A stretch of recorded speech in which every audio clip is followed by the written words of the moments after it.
Existe uma crença confortável que muita gente repete sem pensar. O que passou, passou. Mas quando falamos de infância, a verdade é que ela não passa, ela se instala. Crescer em uma infância sem amor consistente não deixa apenas lembranças, deixa programações. O cérebro aprende cedo como deve reagir ao mundo, como deve amar, como deve se proteger. E, sem perceber, você pode estar vivendo hoje sob regras que foram criadas quando ainda era pequeno demais para entender o que estava acontecendo. Muita gente acredita que trauma infantil é algo visível, dramático, extremo. Mas a negligência emocional é silenciosa. Ela não grita, ela não deixa marcas físicas evidentes. Ela ensina a criança a não incomodar, a não precisar de mais, a não esperar muito. E o mais inquietante é que essas adaptações parecem traços de personalidade. A pessoa diz: "Eu sempre fui assim." Mas talvez ela não tenha sido assim, talvez ela tenha aprendido a ser assim. O cérebro que cresce sob abandono emocional se torna especialista em antecipar rejeição. Desenvolve apego ansioso, medo de ser um fardo, dificuldade em receber amor. Não porque a pessoa seja fraca, mas porque precisou sobreviver emocionalmente. E o que foi proteção na infância pode virar limitação na vida adulta. Padrões de relacionamento repetitivos, autossabotagem silenciosa, entorpecimento emocional, tudo isso pode ter raízes muito mais antigas do que se imagina. A boa notícia é que aquilo que foi aprendido pode ser desaprendido. O desenvolvimento emocional não termina na infância. Reconhecer as feridas da infância não é culpar o passado, é recuperar poder no presente. E ao longo deste vídeo, você vai entender como a negligência emocional reconfigura o cérebro, e o mais importante, como iniciar um processo real de cura emocional. Ter uma infância sem amor não é apenas uma experiência triste, é uma experiência formadora. O cérebro da criança, ainda em pleno desenvolvimento emocional, aprende com aquilo que recebe, e com aquilo que falta. Quando há negligência emocional ou abandono emocional sutil, o sistema nervoso começa a se organizar em torno da sobrevivência. Não é drama, mas adaptação. A criança aprende, muitas vezes sem perceber, que o mundo não é totalmente seguro e que o amor pode ser instável. E essa aprendizagem silenciosa molda a autoimagem que ela carrega para a vida adulta. O psicólogo John Bowlby, ao desenvolver a teoria do apego, explicou algo profundo. A forma como fomos cuidados se transforma no modelo interno que usamos para interpretar todos os relacionamentos futuros. Quando o cuidado é inconsistente, o cérebro registra alerta. A criança passa a monitorar sinais mínimos de rejeição, desenvolvendo o que mais tarde pode se manifestar como apego ansioso. Não é exagero, é hipervigilância aprendida. Imagine alguém que, na vida adulta, envia uma mensagem e, ao não receber resposta imediata, sente o coração acelerar e a mente criar cenários de abandono. Esse padrão não surgiu do nada, ele foi ensaiado lá atrás. Essas feridas da infância não aparecem como lembranças explícitas, mas como reações automáticas. A pessoa pode crescer competente, funcional, e até bem-sucedida, mas carrega um medo de rejeição quase invisível.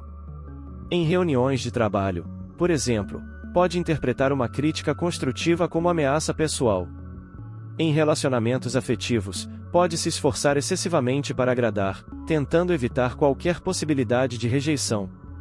E o cérebro, que um dia precisou se adaptar à falta de segurança emocional, continua operando como se ainda estivesse naquele ambiente instável. O mais curioso é que muitos adultos não associam seus padrões de relacionamento atuais à negligência emocional vivida na infância. Eles acreditam que sempre foram assim. Mas ninguém nasce com medo de ser abandonado, isso é aprendido.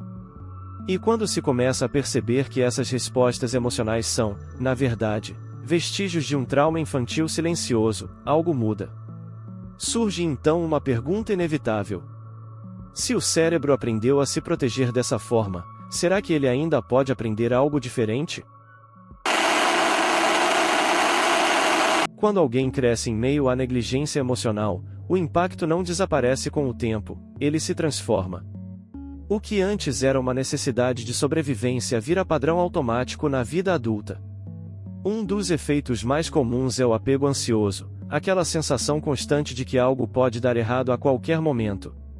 A pessoa ama, mas ama com medo.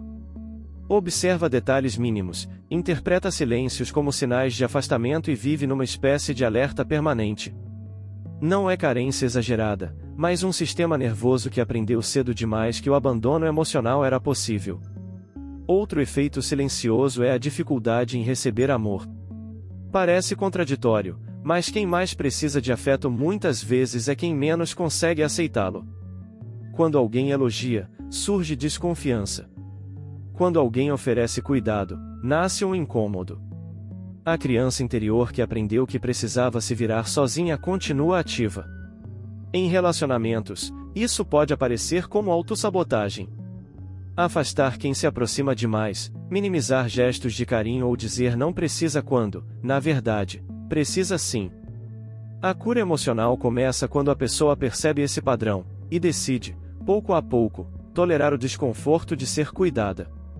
Há também a busca excessiva por sucesso ou por agradar a todos.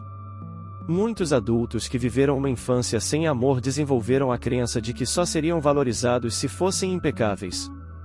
Tornam-se altamente produtivos, responsáveis além da conta, perfeccionistas incansáveis.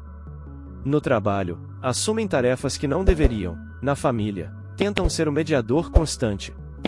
Parece virtude, mas muitas vezes é uma tentativa inconsciente de evitar rejeição. Como se o cérebro dissesse: se eu for indispensável, ninguém vai me abandonar.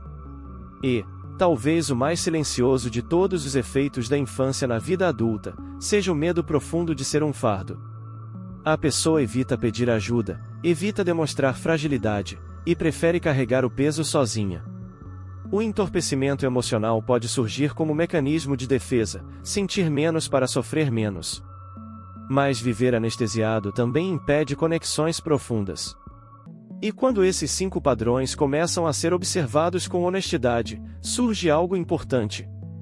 A percepção de que eles não são defeitos de caráter, são respostas aprendidas. E se são aprendidas, talvez possam ser desaprendidas, mas isso exige uma mudança mais profunda do que simplesmente pensar positivo. O que muitos chamam de fraqueza é, na verdade, inteligência adaptativa. A criança que cresceu em meio à negligência emocional, não teve o luxo de ser ingênua, ela precisou aprender rápido como sobreviver. Desenvolveu apego ansioso, hipervigilância, autocontrole excessivo ou até entorpecimento emocional. Não porque era fraca, mas porque precisava se proteger. O problema é que o cérebro não sabe automaticamente quando o perigo acabou. Ele continua executando o mesmo programa anos depois. E aquilo que um dia foi escudo, hoje pode estar funcionando como barreira. John Bowlby defendeu a tese de que os modelos internos de apego moldam não apenas como nos relacionamos, mas como enxergamos nosso próprio valor. Se a criança aprendeu que precisava se esforçar para merecer atenção, pode crescer acreditando que amor é algo que se conquista, não algo que se recebe. Surge então uma crença silenciosa: eu preciso provar meu valor. Essa ideia pode parecer motivadora, mas carrega um custo emocional alto. Porque ninguém consegue viver plenamente quando acredita que seu merecimento está sempre em julgamento. Reconhecer esses padrões exige algo raro: honestidade interna.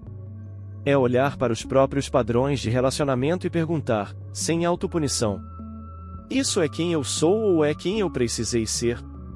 Um exercício simples pode começar a mudar essa percepção.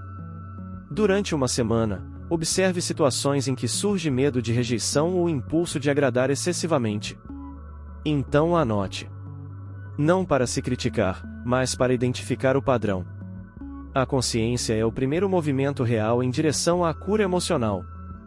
Quando alguém entende que suas feridas da infância foram estratégias de sobrevivência, algo poderoso acontece.